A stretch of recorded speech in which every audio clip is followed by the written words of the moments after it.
संघर्ष योद्धा मनोजदादा जरांगे पाटील एका काळ्या रानामध्ये उपोषणाला बसतात. त्या उपोषणाला बसल्याच्या नंतर त्या ठिकाणी बाज पण टाकण्यात आलेली आहे.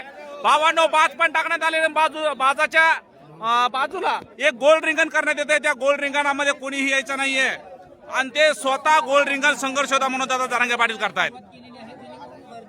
आणि उपोषणाला सुरुवात झाली, बाज पडली आहे. तळपत्या उन्हामध्ये संघर्ष होता मनोजदादा जरांगे पाटील समाजाच्या लेकरांच्या हितासाठी उपोषण करताय. या उन्हामध्ये आम्हाला 5 मिनिटं बसावं वाटत नाही. त्या उन्हामध्ये जरांगे पाटील बिना अन्न पाण्याचं बिना चपलाचं देखील या ठिकाणी उपोषण होणार आहे.